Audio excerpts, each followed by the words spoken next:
Hi, അപ്പോൾ നമുക്കിന്ന് നാട്ടിലേക്ക് പോവാം. ഇന്നലെ നാട്ടിൽ നിന്ന് വന്നതേ ഉള്ളൂ, അമ്മയുടെ അനിയത്തിയുടെ വീട്ടിൽ നിന്ന്. അപ്പോൾ ഇന്ന് നമുക്ക് അച്ഛൻ്റെ ചേച്ചിയുടെ വീട്ടിലേക്ക് പോവാം, എൻ്റെ അപ്പച്ചി. കാരണം അമ്മമ്മയുടെ നട്ടലിന് ചെറിയൊരു പൊട്ടൽ, അതുകൊണ്ട് അപ്പച്ചി എടുത്താക്കിയേക്കുക. അതുകൊണ്ട് നമുക്ക് അങ്ങോട്ട് പോവാം. എനിക്ക് വേറെ പണിയില്ലാത്തത് കൊണ്ടും വെറുതെ ഒരുങ്ങി നിൽക്കുന്നത് കൊണ്ടും ഞാൻ നിങ്ങൾക്ക് എൻ്റെ റൂം കാണിച്ചു തരാം. ഇതാണ് എൻ്റെ ആർട്ട് ആൻഡ് ക്രാഫ്റ്റ് ആക്രി ബീക്രി സാധനങ്ങൾ. ഭിത്തി മൊത്തം വൃത്തിയിടാക്കി വെച്ചേക്കുക. ഇതിൻ്റെ കുറേ ഫോട്ടോസ്, പിന്നെ ഇത് സ്വിച്ച് ബോർഡ് പെയിൻറ്റിങ് ആണ്. പിന്നെ എന്തൊക്കെയോ തോരണങ്ങൾ എൻ്റെ മുറിയുടെ വാതിൽക്ക് തൂക്കിയിട്ടിട്ടുണ്ട്. പിന്നെ വേറൊരു വെറൈറ്റി സാധനം കാണിച്ചു തരാം. കട്ടപ്പന ഋതിക് റോഷൻ ഉറക്കത്തിൽ നിന്നിട്ട് ഒന്ന് വായിക്കുന്നൊരു സാധനമില്ലേ, ആ സാധനം ഞാൻ എൻ്റെ മുറിയിലും റീക്രിയേറ്റ് ചെയ്തു. അങ്ങനെ അതെല്ലാം കണ്ടതിന് ശേഷം നമുക്ക് വീട് പൂട്ടി ഇറങ്ങാം. അമ്മയോട് ഞാൻ പറഞ്ഞു, അമ്മ ഒന്ന് വീഡിയോയിലേക്ക് നോക്കി ചിരിച്ചു കാണിക്കും. അമ്മ എന്നെ മൈൻഡ് ചെയ്തില്ല. എനിക്ക് വിഷമമൊന്നുമില്ല, എന്നാലും ചെറിയൊരു സങ്കടം. സാരമില്ല പോട്ടെ ഒന്നുകൂടെ പറഞ്ഞപ്പോൾ അമ്മ നോക്കി ചിരിച്ചു കാണിച്ചില്ല. എന്താ ഞാൻ മിണ്ടില്ല എന്നൊക്കെ പറഞ്ഞിട്ടാണ് ഞാൻ ഈ നടക്കുന്നത്. അതാണ് എൻ്റെ മുഖം ഇങ്ങനെ. എന്നിട്ട് അമ്മ ഫോണിൽ നോക്കി പൊട്ട് ശരിയാക്കി. ആ പൊട്ട് ശരിയാക്കി ഇപ്പോൾ ഒന്ന് ചിരിച്ചു കാണിച്ചിട്ടായിരുന്നു. എന്ത് ചെയ്യും? അന്നേരം അച്ഛനോട് ചിരിച്ചു കാണിക്കാൻ പറഞ്ഞപ്പോൾ അച്ഛൻ പറഞ്ഞു, മര്യാദയ്ക്ക് നേരെ നോക്കി നടന്നോ, ഇല്ലെങ്കിൽ നീ തലയും കുത്തി താഴെ വീഴുള്ളൂ. അങ്ങനെ അച്ഛൻ്റെ ബൈക്ക് പണി മുടക്കി ഗൈസ്. എന്ത് ചെയ്യാനാ? പിന്നെ ഉറങ്ങിക്കിടന്ന മാമനെയും വിളിച്ചുകൊണ്ട് വന്ന് അച്ഛൻ ബൈക്ക് ശരിയാക്കുവാണ്. എന്തിന്? നാട്ടിൽ പോവാൻ. അങ്ങനെ ബൈക്ക് ശരിയാക്കിക്കൊണ്ടിരുന്നപ്പോൾ ഞാനും അമ്മയും നടു റോട്ടിൽ കട്ട പോസ്റ്റ്. അങ്ങനെ റോഡിൽ ഒത്തിരി നേരം നമുക്ക് നിൽക്കാൻ പറ്റത്തില്ല കേട്ടോ. കാരണം എന്താണെന്നറിയാമോ, നല്ല മഴയും തണുപ്പും കോടയൊക്കെ ഇറങ്ങി നിൽക്കും. അത് വീഡിയോയിൽ കറക്റ്റായിട്ട് കിട്ടുന്നില്ല. അപ്പോൾ നിങ്ങൾ വിചാരിക്കും അങ്ങനെയൊന്നുമില്ലല്ലോ എന്ന് ചോദിക്കും.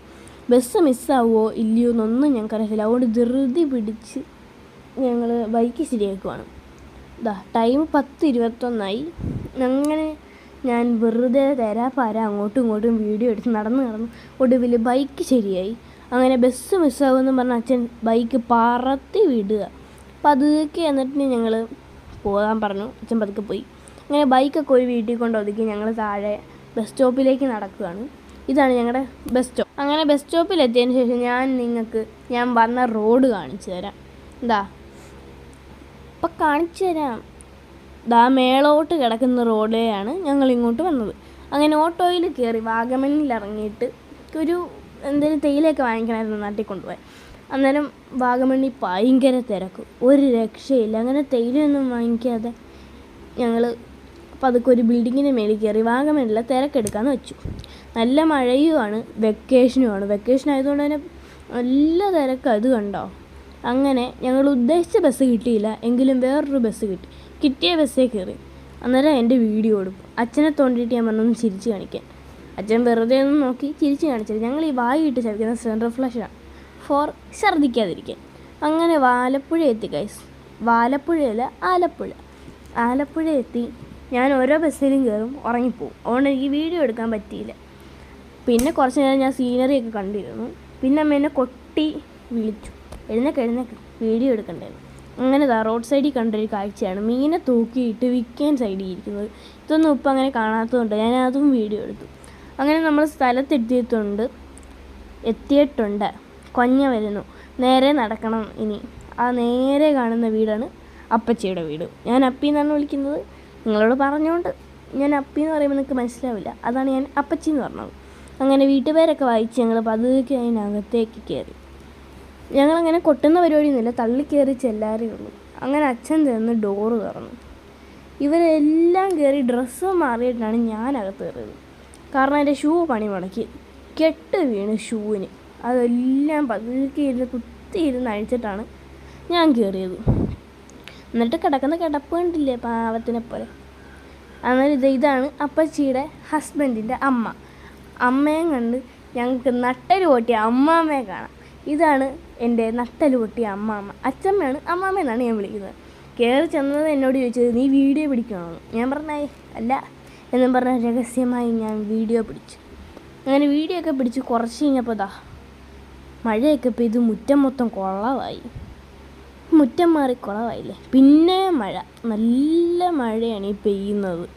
അപ്പിയുടെ ചെടി, അതായത് അപ്പിയുടെ പൂങ്കാവനം മൊത്തം വെള്ളത്തിലായി കേട്ടോ.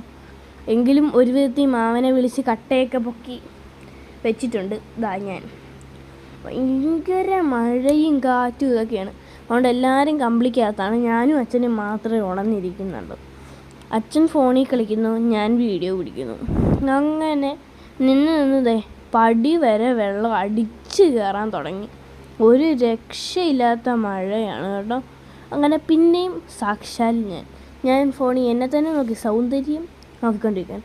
അങ്ങനെ അമ്മയും അച്ഛനും വന്ന് മഴേനെ ഒളിഞ്ഞു നോക്കുന്നു. വീഡിയോ എടുക്കുന്നതെന്ന് അറിഞ്ഞപ്പം അമ്മ മുഖം മറച്ചു വെച്ചു. കണ്ടോ, മുഖം പൊത്തിക്കളഞ്ഞു. അമ്മയൊന്നും വരണ്ട വീഡിയോ എടുക്കാൻ, ഞാൻ തന്നെ എടുത്തോളാം. അങ്ങനെതാ അമ്മ മഴയത്ത് കളിക്കുന്നതെന്ന് ഇപ്പോൾ കാണിച്ചു തന്നെ. എനിക്ക് മഴയത്ത് കുളിക്കണമെന്നുണ്ടായിരുന്നു, അനുവദിച്ചില്ല എന്നെ അമ്മ. അതുകൊണ്ട് ഞാൻ ആഗ്രഹം തൽക്കാലത്തേക്ക് മാറ്റി വെച്ചു.